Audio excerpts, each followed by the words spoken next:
espresso machine has finally arrived. So we are going to unbox. This is the KCB 6001 espresso machine. So, na-spray ko na pala to. I mean, like, I sanitized it na. So we are going to open it. I think I really need to buy a cutter kasi wala kayong cutter dito. So let's use the scissors. So we bought this on Lazada, and this is only 2,999 plus shipping pesos, 3,200 pesos.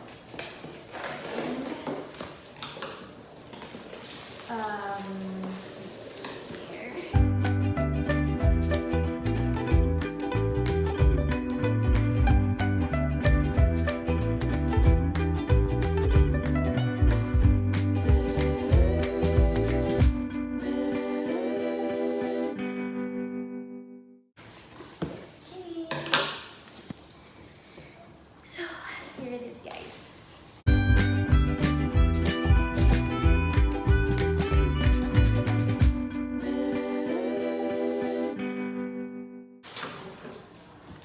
Let's see. Cool. So we bought this sa Lazada sa KCB official store. So may manual siya in Chinese. And there's a manual, instruction manual in English. So I'll look through it na lang. So let me just remove the styro. Yeah, it's just the wire.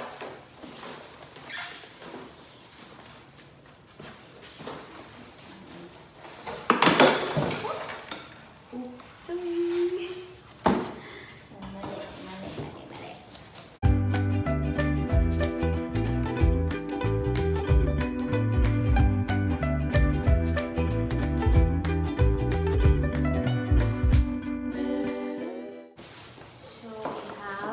Mali. Here, let me just adjust it. Yan. Okay. Alright. So let me just remove the plastic now.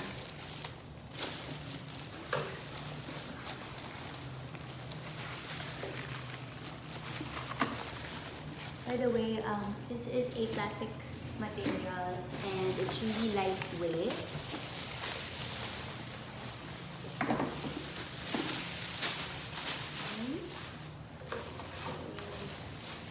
Oh, so this is the wire. So, kailangan, no need for an adapter. Like, ready to plug in na siya. Just put that back. Oh, this is the mug warmer. Let's remove the tape. Okay, yan. And then we have the water dispenser here. So, dito natin ilalagay yung tubig, and then yung for the coffee beans scoop, and para pag tang. I'm not sure if that's the right term, pero I saw it on YouTube. Yung mga vlogs about making your own coffee. So, yan, dito. So, this is where we're going to place the coffee beans. Not beans, but coffee, naka-grind the coffee beans. Okay, let's just put it on the side. Let me just remove the plastic.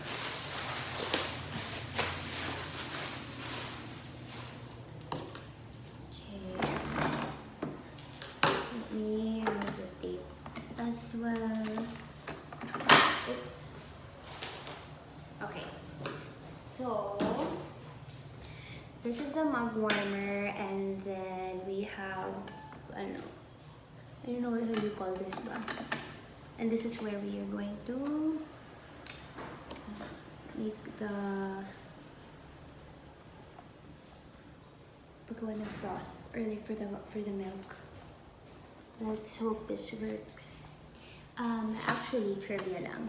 This is the second espresso machine we've ordered. Kasi yung first, Don Lim yung brand, but it looks exactly the same. Except na may adapter yun, or I mean, kailangan ko ng adapter, but this one, you don't need any adapter na. Yung problem nun is is walang lumalabas na water from here. So,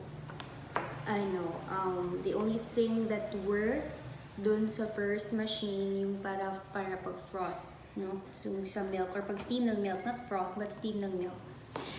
And dito, we tried, but walang lumabas na water. So, we had to return it, and then we requested for a refund. Initially, yung seller, parang hindi siya cooperative.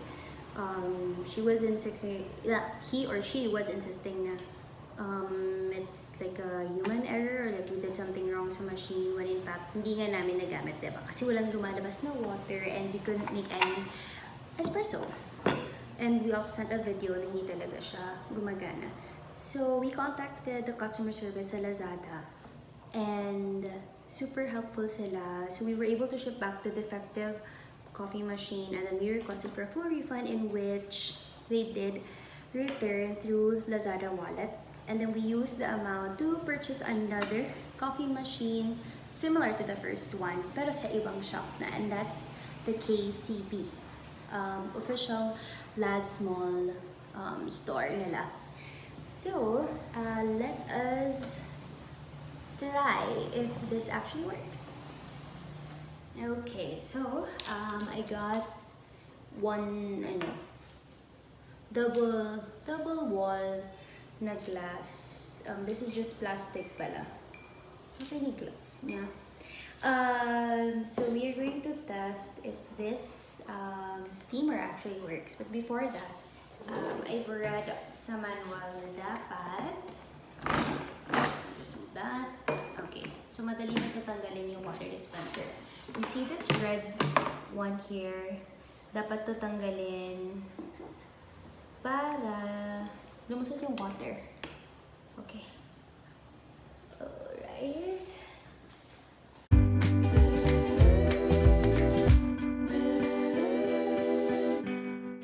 So I read online, and I've also watched some YouTube video tutorials na dapat when you place the water, it shouldn't go below this line, so make it like half line.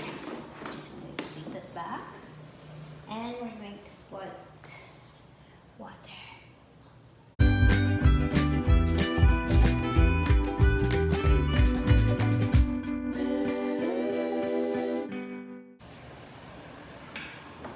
So now we will have to test it.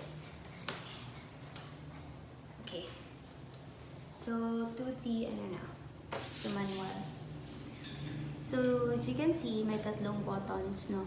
The first one is like the on and off button, and then the second one if for espresso kung nakalabas yung button, and then if you press it, then it means magsi-steam ka. And then this one naman, if you're gonna press it, so meaning ready ka na nga lumabas yung espresso, and then you place it up kung ayaw mo naman. Or if you're done. An important thing too is dapat hintayin natin na mag-green yung second button. So that means to say that you can use the steamer, or dito na tayo for the espresso. So let's turn it on. Let's wait for it to turn green. What are you doing?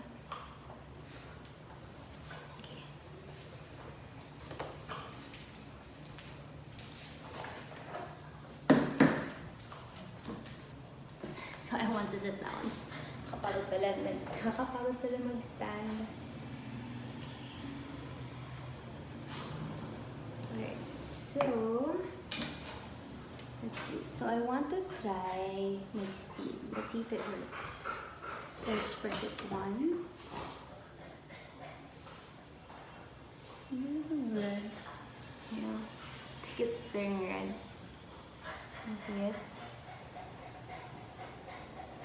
We just have to wait. Let me just check.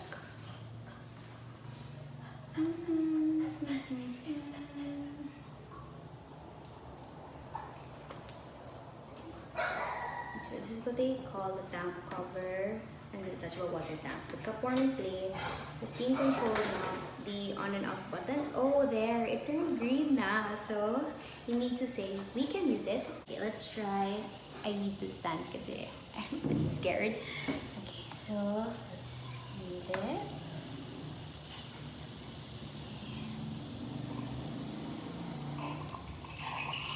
Oh, so it works. Yeah.